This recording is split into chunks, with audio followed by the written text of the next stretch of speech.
আসসালামু আলাইকুম রহমতুল্লাহ বরকাত। আলহামদুলিল্লাহ ওয়াসসালাতু ওয়াসসালামু আলা রাসূলিল্লাহি আম্মা বাদ। প্রিয় দর্শক, আপনাদের সবাইকে অনেক অনেক মোবারকবাদ জানিয়ে শুরু করছি মাহে রমজানকে কেন্দ্র করে আমাদের এই নিয়মিত আয়োজন। আপনারা দেখছেন আল আরাফা ইসলামী ব্যাংক পিএলসি নিবেদিত আলোর পথে। আলহামদুলিল্লাহ, আমরা এমন একটি মাসে, এমন একটি সময়ে এমন কিছু মুহূর্ত উদযাপন করছি যা আমাদের জীবনে অনন্য, অসাধারণ, এবং এটার জন্য আমাদেরকে অপেক্ষা করতে হয়েছে অনেক, তবে খুব বেশি নয়। যে অপেক্ষা করেছেন পৃথিবীর অসংখ্য মানুষ, কিন্তু পৃথিবী সৃষ্টির পরে কেউ জানতো না রমজান এতটা মর্যাদাবান, এতটা মহিমান্বিত। ১৫০০ বছর আগে আল্লাহ তাআলা জানিয়েছেন, যখন তিনি নাজিল করেছেন শাহরু রমাদান আল্লাযী উনজিলা ফীহিল কুরআন। এটা হলো সেই রমজান মাস যে মাসে কোরআন অবতীর্ণ হয়েছে। তখন থেকেই রমজান আলাদা, অনন্য, উচ্চতায় আসীন হয়েছে। সুবহানাল্লাহ। কারণ এই মাসে আল্লাহ তাআলার পবিত্র কালাম তিনি নাজিল করেছেন। প্রিয় দর্শক, তাহলে বলা যায় সেই কালামের, সে কোরআনের সুবাসে রমজান সুবাসিত। আর সেই সুবাসিত রমজান নিয়ে আমাদের আয়োজন। আপনারা দেখছেন আলোর পথে। আজকের পর্বে আমরা যে বিষয়টি নিয়ে আলোকপাত করতে চাই, মোহতারামের কাছ থেকে শুনতে চাই, তা হলো কোরআনের সুবাসে রমজানের আমেজ। এ প্রসঙ্গে কথা বলার জন্য আমাদের মাঝে উপস্থিত হয়েছেন বিদগ্ধ আলিমে দ্বীন, তরুণ ইসলামিক স্কলার এবং আমাদের অত্যন্ত জনপ্রিয় একজন প্রিয় ব্যক্তিত্ব মোহতারাম গাজী সানাউল্লাহ রহমানী। আসসালামু আলাইকুম রহমতুল্লাহি বরকাতুহু। ওয়ালাইকুম আসসালাম রহমতুল্লাহি বরকাতুহু। আহলান ওয়া সাহলান। কেমন আছেন? আলহামদুলিল্লাহ, আল্লাহ তাআলা খুবই ভালো রেখেছেন এবং পবিত্র একটি মাস, এবাদতের মাস, এবাদতের সুবাসে সুবাসিত মাস।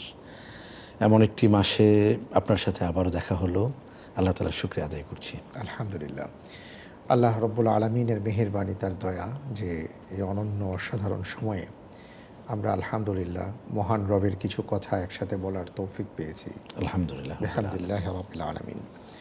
আমরা আজকের পর্বে আপনার কাছ থেকে যে বিষয়টি জানতে চাই, একটু আগে আমি যেটা বলেছি, যে কোরআনকে যদি আমরা একটি ফুলেল বৃক্ষ মনে করি, তাহলে রমজান হলো সেই বাগান, যে বৃক্ষের সুবাসে, ফুলের সুবাসে সুবাসিত বাগান হয়ে আছে, উদ্যান হয়ে আছে।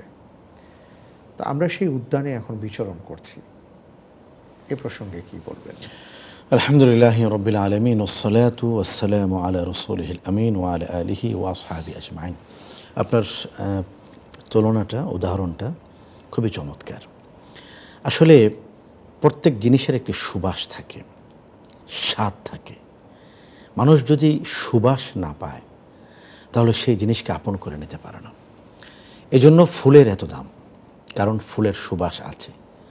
কাগজের ফুল, এটা দেখতেই সুন্দর, মানুষ কাগজের ফুলের প্রেমে পড়ে না, কারণ কাগজের ফুল দেখতে সুন্দর মনে হলেও কাছে আসলে ফুলের আবেদনটা আর থাকে না। একটি সত্যিকার অর্থের যে ফুলটি, সেটা হয়তো একদিনে তার সুবাস হয়তো হারিয়ে যায়। সকালে প্রস্ফুটিত হয়, দুপুর পর্যন্ত তাজা থাকে, বিকাল পর্যন্ত আর একটু ঘ্রাণ, সন্ধ্যার পরে কখনো কখনো হয়তো থাকে না, যদি গাছের থেকে দূরে থাকে। এরপরেও এই ফুলের জন্য মানুষ পাগল, এরপরেও এই ফুলের সুবাস পেতে মানুষ কাটা আর কষ্ট সহ্য করে। রমাদানুল কারীমের সুবাস আছে, এর স্বাদ আছে, কারণ কি? এটা হলো ইবাদতের মাস। রাসূল করিম সাল্লাল্লাহু আলাইহি ওয়াসাল্লাম ঈমানের স্বাদের কথা বলেছেন, যাকাত আমুল ঈমান। ওই মানুষেরা ঈমানের স্বাদ পেয়েছে, টেস্ট পেয়েছে, স্বাদ আস্বাদন করেছে। আমরা মিষ্টির স্বাদের কথা জানি, খেজুরের স্বাদের কথা জানি, শরবতের স্বাদের কথা জানি। ঈমানের টেস্ট কেন রাসূল যাকাত আমুল ঈমান কেন বললেন? বিষয়টা হলো, ঈমানকে কোনো ব্যক্তি যদি অনুভব করে, আপনি যে আমেজ শব্দটা ব্যবহার করেছেন, ঈমানের মৌজ যদি তার মধ্যে থাকে, তাহলে সে ঈমানের স্বাদ আস্বাদন করতে পারবে। সে আল্লাহকে যখন রব হিসেবে মানবে, রুবুবিয়্যাতের স্বাদ সে আস্বাদন করতে পারবে, উলুহিয়াতের সুবাস সে আস্বাদন করতে পারবে, রিসালাতের সুঘ্রাণ সে পাবে। তখন তার অন্তরে ইমানের ফুল প্রকৃতপক্ষে প্রস্ফুটিত হবে। যেই ইমানের ফুলের সুবাসে তার দুনিয়া আলোকিত হবে, সুবাসিত হবে, তার আখিরাতও সুবাসিত হবে। রমাদানুল করিম সম্পর্কে আপনি যে আয়াতটি বলেছেন, কোরআনের রমাদান সংক্রান্ত সবচেয়ে বিখ্যাত আয়াত, এই আয়াতের একটি তাৎপর্য হলো মহতারাম, রব্বুল আলামিন এখানে রমাদানের পরিচয় দিয়েছেন, আগমনের পরিচয় দিয়েছেন। শাহরু রমাদান, জানো এমন একটি মাস, শাহরু রমাদান এমন একটি মহামাস, মহান মাস, মহিমান্বিত মাস, আল্লাযী উনজিলা ফীহিল কোরআন। রমাদান এমন একটি মাস যেই মাসে আমি কোরআনকে নাজিল করেছি।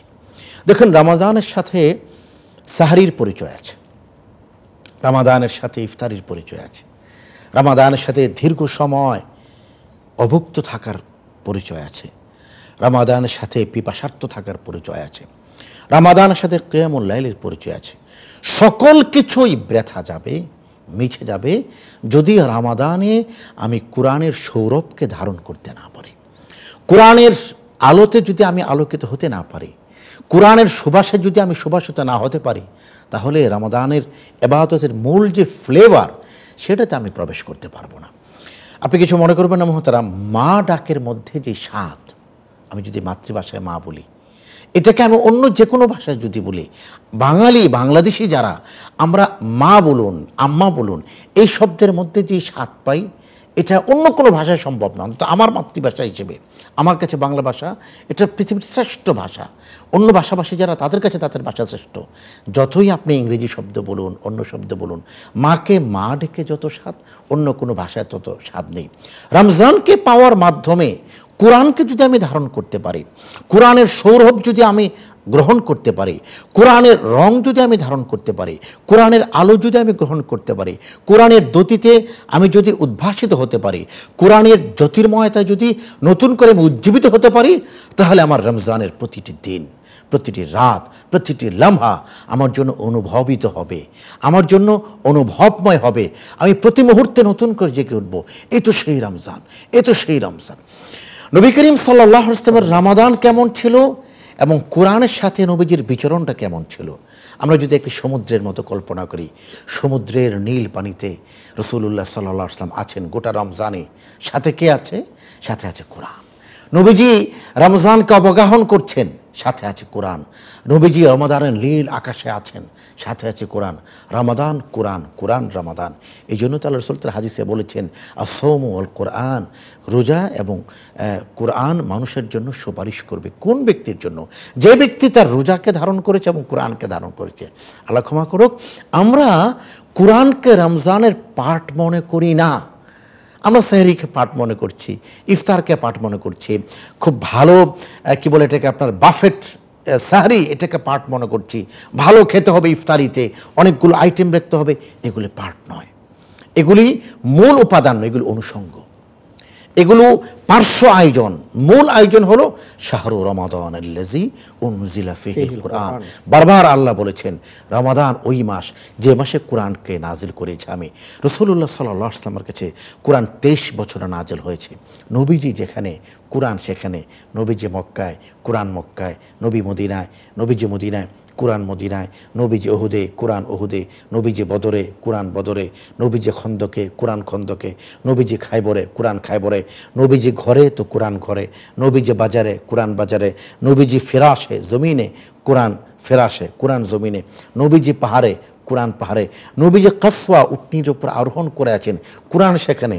এমনকি রসুলের ব্যক্তিগত লাইফ, একান্ত জীবন, আম্মা জান আয়েশা সিদ্দিকা রাদিয়াল্লাহু তাআলা আনহা, তার কোলে শুয়ে আছেন নবীজি, একান্ত পার্সোনাল লাইফ, সেখানেও কোরআন। জিবরাইল আমিন আলাইহিস সালাতু ওয়াস সালাম দরজার বাইরে দাঁড়িয়েছেন, আল্লাহ ওহী নিয়ে এসেছি আপনার রসুলের জন্য। আল্লাহ বলছেন, না, তুমি এখানে দাঁড়িয়ে আমার নবীকে বাইরে ডেকে আনবে, এটা নয়। নবীজি শুয়ে আছেন তার স্ত্রীর কোলের মধ্যে, তুমি সেখানে নিয়ে যাও। রসুলের জীবন যেমন কোরআনময়, যে কোনো আম্মাজান আয়েশাকে জিজ্ঞেস করা হয়েছে, আম্মাজান আপনি নবীজির জীবন সম্পর্কে আমাদেরকে বলুন।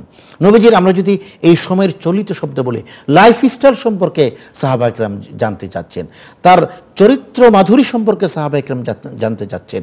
প্রশ্নের উত্তরে জবাব প্রদান করা হয়, প্রশ্নের উত্তরে উত্তর প্রদান করা হয়। আম্মাজান আয়েশা রাদিয়াল্লাহু তাআলা আনহা তিনি উত্তর প্রদান করেননি, তিনি পাল্টা প্রশ্ন করেছেন, আফালা তাকরাউন আল কুরআন, তোমরা নবীজির জীবন জানতে এসেছো, তোমরা কি কোরআন পড়ো না? সাহাবা একরাম বলেছেন, নাম, আমরা তো কোরআন পড়ি। আমার জানা আসে সেই বিখ্যাত হাদিস, সেই বিখ্যাত উক্তিটি তিনি করেছেন, খুলুকুহু আল কোরআন, নবীজির জীবনটা ছিল কোরআনময়।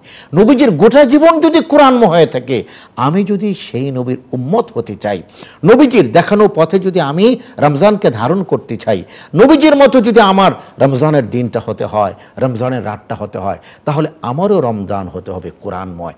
আমাদের যতদিন পর্যন্ত কোরআনের সাথে আমরা রমজানকে রিলেটেড করতে না পারবো, সম্পৃক্ত না করতে পারবো, অপরিহার্য মনে না করব, মূল এটাকে অনুষঙ্গ মনে না করব, ততদিন পর্যন্ত রমজানের যে মূল ফ্লেভার, রমজানের যে মূল আমেজ, সেটা আমাদেরকে স্পর্শ করবে না। অনেক ধন্যবাদ আপনাকে।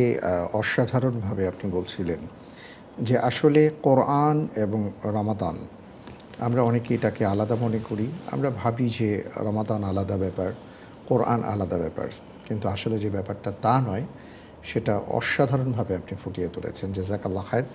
এ প্রসঙ্গে আমরা আরও কথা শুনবো ইনশাআল্লাহ তাআলা বিরতির পর। আলহামদুলিল্লাহ, প্রিয় দর্শক, আমরা খুব চমৎকার কিছু কথা শুনছিলাম মুহতারামের কাছ থেকে, যে কোরআন কেন আপনাকে আমাকে পড়তে হবে, কেন কোরআনের সুবাস আমার সারা জীবনের অঙ্গে মাখতে হবে, কেন জীবন হবে কোরআনময়। এই কেনর উত্তর তিনি দিয়েছেন। আসলে বিষয়টি হলো যে আমরা যে পবিত্র কোরআন আল্লাহ সুবহানাহু ওয়া তাআলার পক্ষ থেকে পেয়েছি, এই কোরআন হলো আমাদের জন্য আলোক বর্তিতা। এই কোরআন হলো আলোর মিছিল, আলোর মশাল। এই কোরআনবিহীন পুরো জীবন ব্যবস্থাই অন্ধকারে নিমজ্জিত। যা আল্লাহ তাআলা বলেছেন, কিতাবুন আনজালনাহু ইলাইকা লিতুখরিজান নাসা মিনাজ যুলুমাতি ইলান নূর। এমন একটি সময়ে তিনি কোরআন নাজিল করেছেন, তখন তো আলো ছিল, মানুষ ছিল, বিজ্ঞান ছিল, ব্যবসা ছিল, সবই ছিল। তারপরেও আল্লাহ তাআলা কেন বললেন অন্ধকার? এর কারণ হলো কোরআনের আলোবিহীন যে সমাজ, সেই সমাজ কখনো আলোকিত হতে পারে না। কোরআনের আলোবিহীন যে মানুষ, সে মানুষও কখনো আলোকিত হতে পারেন না। তাই কোরআন আমাদের জীবন চলার পথের পাথেয়। এ প্রসঙ্গে কথা শুনবো ইনশাআল্লাহ বিরতির পর। আপনারা দেখছেন আল আরাফা ইসলামী ব্যাংক পিএলসি নিবেদিত আলোর পথে। আমরা বিরতিতে যাচ্ছি, একটু পর ফিরছি, আমাদের সাথেই থাকুন।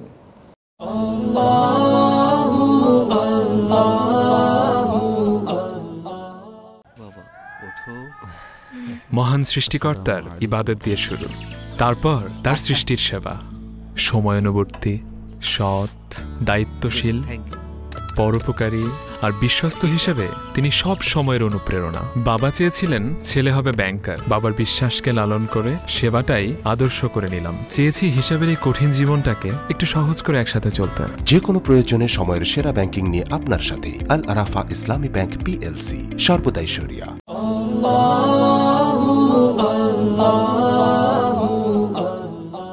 বিরতির পর আপনাদের সবাইকে সাদর আমন্ত্রণ জানাচ্ছি। প্রিয় দর্শক, আপনারা দেখছেন আল আরাফা ইসলামী ব্যাংক পিএলসি নিবেদিত আলোর পথে। আমরা আজকের পর্বে কোরআন ও রমাদান, এক কথায় বলতে পারি যে কোরআনের সুবাসে রমাদানের আমেজ, এ প্রসঙ্গে আজকে কথা শুনছি মোহতারাম গাজী সানাউল্লাহ রহমানের কাছ থেকে। জি মোহতারাম।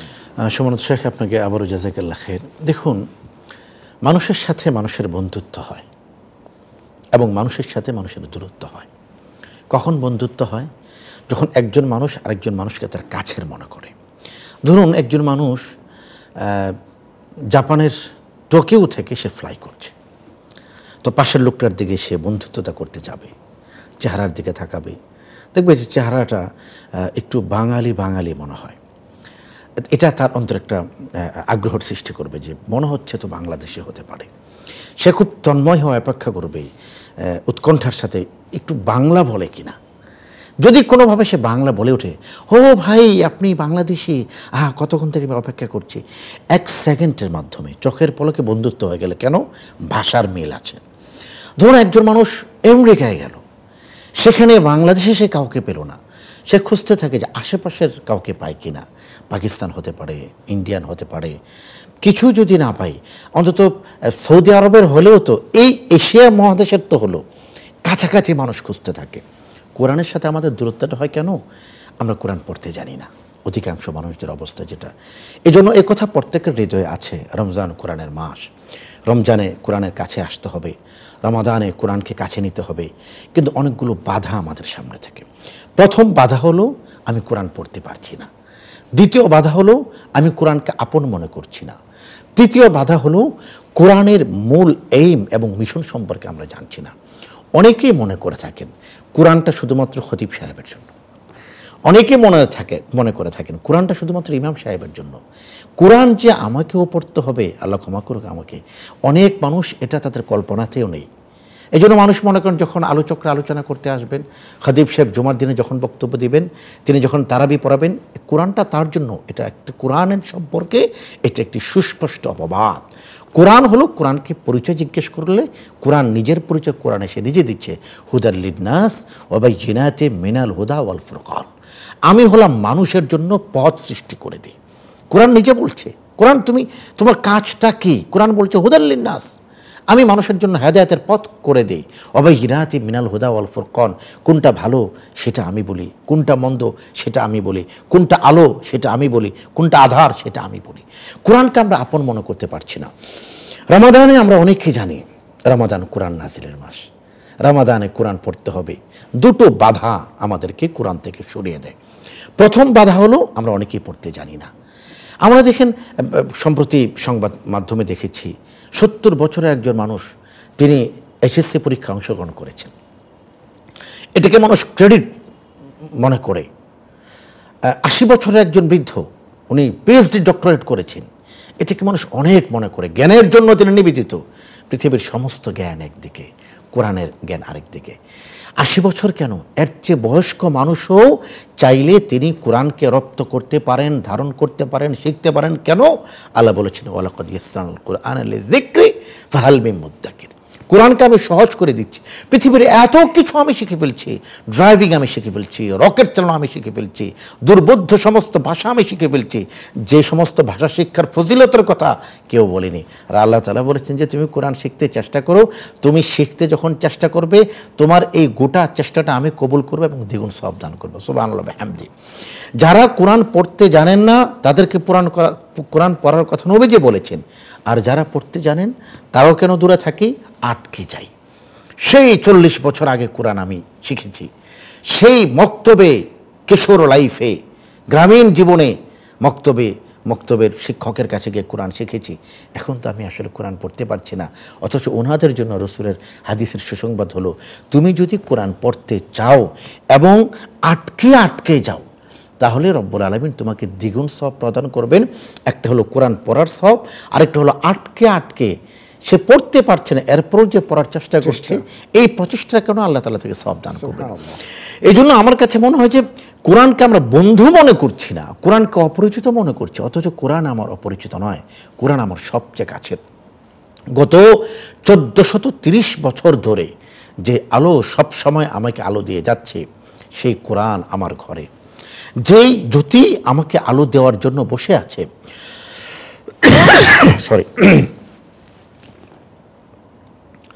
যেই জ্যোতি আমাকে আলো দেওয়ার জন্য বসে আছে, সেই কোরআন আমার ঘরে। সমস্যাটা হয়েছে কোরআনকে আমরা এত সম্মান করছি, যেই সম্মান কোরআনকে আমাদের থেকে দূরে নিয়ে গিয়েছে। সেটা কোনটা? আমরা মনে করছি কোরআনকে মহা সম্মান দিতে হবে, সম্মান জানি আমি তাকের উপর রেখে দিচ্ছি, আলমারির মধ্যে রেখে দিচ্ছি, এবং এত মর্যাদা দিয়েছি যে আলমারিতে রেখে গিলাফ বদ্ধ করে আবার এর উপর রশি দিয়ে বেঁধে এমন জায়গায় রেখেছি কেউ চাইলেই যেন সহজ হাত দিতে না পারে। তারপর আবার গ্লাসের আবরণ দিয়েছি, এর উপর আবার তালা লাগিয়েছি, তালা লাগানোর পরে চাবিটা আবার ড্রয়ারে রেখে দিয়েছি। কোরআন তাকে রাখার বিষয় নয়, কোরআন হাতে রাখার বিষয়, কোরআন বুকে রাখার বিষয়, প্রতিদিন কোরআন পড়ার বিষয়। কোরআন হলো মুমিনের অক্সিজেন। সমস্যাটা হলো যে আমরা অক্সিজেনের প্রকটতা অনুভব করি, আমরা আমাদের ব্যক্তি জীবনে অর্থের পক্ষটা অনুভব করি, আমরা আমাদের ঘরে পর্যাপ্ত আলোর প্রয়োজন অনুভব করি, আমরা যেটা মনে করি না সেটা হলো কোরআনের প্রয়োজনীয়তা। আমি যে কোরআনের পাশে যেতে হবে, কোরআনের আলো যে আমার দরকার, শুধু খতিব সাহেবের নয়, কোরআনের আলো যে আমার দরকার শুধু যিনি সেমিনারে কথা বলছেন, মাহফিলে কথা বলছেন তার নয়। এই অনুভূতিটা মাঝে মাঝে আমাদের ভাঙে, রমজানে ভাঙে, যখন আপনাদের পিছনে মানুষ জুমার তারাবির সালাতে হাজির হন, তারা দর দর করে কাঁদতে থাকেন, কিয়ামুল লাইলে হাজির হন, কাঁদতে থাকেন। আমি জিজ্ঞেস করেছি, ভাই আপনি কাঁদেন কেন? আপনি কি বুঝেন? না হুজুর বুঝি না, তবু কেন যেন কোরআন আমার অন্তরে একটা আবেগের সৃষ্টি করেছে। এই যে আবেগটা, এই যে আমেজটা, এটা হলো কোরআনের সৌরভে রমজানের আমেজ। এই আমেজ যতটা অনুভব করব আমার জীবন তত কোরআনময় হবে ইনশাআল্লাহ তাআলা। ইনশাআল্লাহ। অনেক অনেক ধন্যবাদ আপনাকে মোহতারাম। আলহামদুলিল্লাহ, অসাধারণভাবে আপনার কাছ থেকে আমরা কোরআন এবং রমাদান নিয়ে কথা শুনলাম। আল্লাহ তাআলা আমাদের জীবনটাকে কোরআনময় করে দিন। আল্লাহুম্মা আমিন। আল্লাহু ফিক। আলহামদুলিল্লাহ, প্রিয় দর্শক, আমরা অসাধারণ কিছু কথা শুনলাম যে এই রমাদানকে আল্লাহ তাআলা মহিমান্বিত সম্মানিত করেছেন যে কোরআনের মাধ্যমে। সেই কোরআনকে আমরা কতটা বন্ধু মনে করি। খুব চমৎকার তিনি একটি কথা বলেছেন, কোরআন তাকে নয় হাতে থাকতে হবে। আল্লাহ সুবহানাহু ওয়া তাআলা আপনাকে প্রশ্ন করেছেন এবং সেই প্রশ্নের মাঝে আবেগ আছে, ভালোবাসা আছে, স্নেহ আছে, দয়া আছে, অনুগ্রহ আছে। আফালা ইয়াতাদাব্বারুনাল কুরআন আম আলা কুলুবিন আকফালুহা। এরপরেও কি তুমি কোরআন পড়বে না, নাকি তোমার হৃদয়ে তালা লেগে গেছে? কেন? কারণ এর আগে আল্লাহ তাআলা আরেকটি আয়াতে বলেছেন, ওয়া আনসালনা ইলাইকুম কিতাবান ফীহি যিকরুকুম। আমি একটি কিতাব নাজিল করেছি যেখানে তোমার কথা আছে। আমার প্রিয় মানুষেরা যখন আমাকে কোনো কথা লিখে পাঠায়, সেটার জন্য আমাদের কতটা আবেগ কাজ করে, কতটা ভালোবাসা কাজ করে। অথচ সেই মহান রব্বুল আলামিন, আমার মালিক, আমার মনিব, যিনি আমার সবচেয়ে বড়, সবচেয়ে বেশি কল্যাণকামী, যার সাথে কোনো তুলনা হয় না, তিনি আমাকে একটা কিতাব দিয়েছেন এবং আমার কথা সেখানে আছে। কিন্তু ভালোবাসা না থাকার কারণে আমি সেটার ধারের কাছে যেতে পারছি না। প্রিয় দর্শক, বন্ধন তৈরি করতে হবে কোরআনের সাথে। আল্লাহ তাআলা আমাদের সবাইকে সেই তৌফিক দান করুন। আমি এই প্রত্যাশায় বিদায় নিচ্ছি। আর বিদায় নেবার আগে আপনাদের জন্য আমাদের আজকের প্রশ্ন, আর তা হলো, মুহতারাম তার বক্তব্যে বলেছেন একটি হাদিস, কিয়ামতের ময়দানে দুটি জিনিস আল্লাহ রাব্বুল আলামিনের কাছে সুপারিশ করবে। সেই দুটো জিনিস কি কি?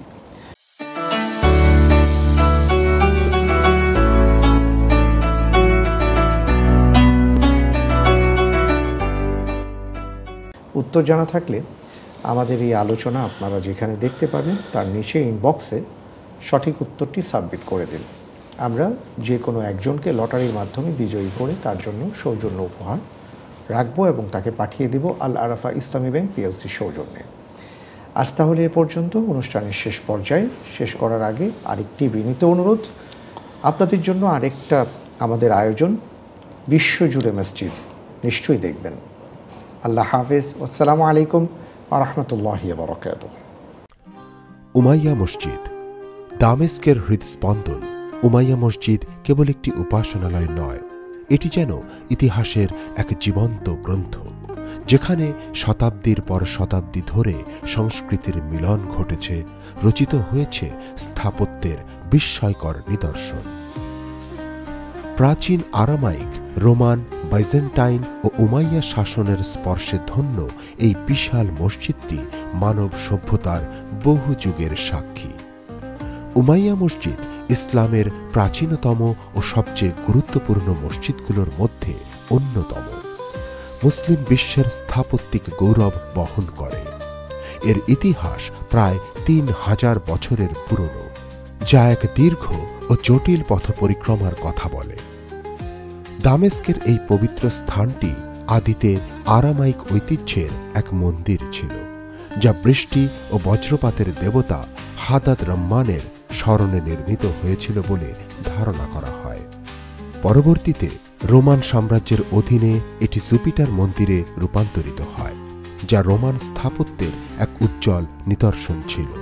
খ্রিস্টীয় 4র্থ শতাব্দীতে বাইজেন্টাইন সম্রাট থিওডোসিয়াস প্রথমের আমলে এটি সেন্ট জন দ্য ব্যাপটিস্ট গির্জায় পরিণত হয়, যা বাইজেন্টাইন শিল্পের এক অনবদ্য উদাহরণ।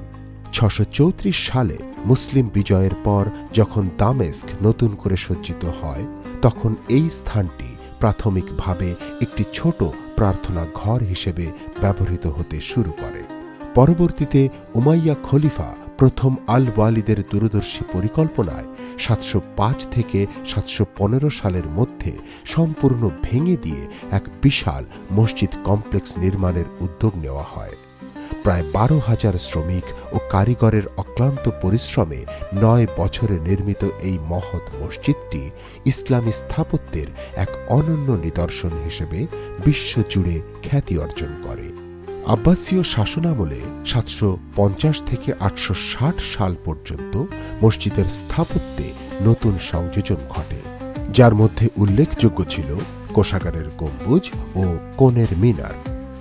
অন্যদিকে মামলুক সুলতানরা, যাদের শাসনামল ছিল 1260 থেকে 1516 সাল পর্যন্ত, বড় ধরনের সংস্কার কাজ চালান এবং কাইতবেয়ের মিনার যুক্ত করেন, যা মামলুক স্থাপত্যের এক অনন্য নিদর্শন।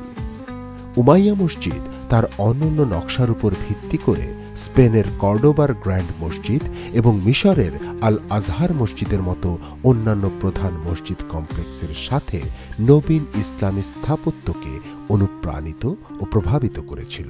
যদিও আগুন, যুদ্ধ এবং সংস্কারের কারণে মূল কাঠামোটি কয়েকবার পরিবর্তিত হয়েছে, তবু এটি কয়েকটি মসজিদের মধ্যে অন্যতম, যা 8ম শতাব্দীর নির্মাণ শৈলী এবং স্থাপত্য বৈশিষ্ট্য, সেই সাথে এর মূল চরিত্র ধরে রেখেছে। মসজিদটির মোট আয়তন প্রায় 97 মিটার এবং 156 মিটার প্রস্থ, যেখানে একটি বিশাল উঠান চারিদিকে প্রাচীর দিয়ে ঘেরা। এই উঠানের তলদেশে প্রাচীন গির্জার আদলে 3টি সমান্তরাল আইল রয়েছে, যার প্রতিটি কলাম এবং স্তম্ভে সূক্ষ্ম কারুকার্য ও পাথরের নিখুঁত বিন্যাস স্পষ্ট।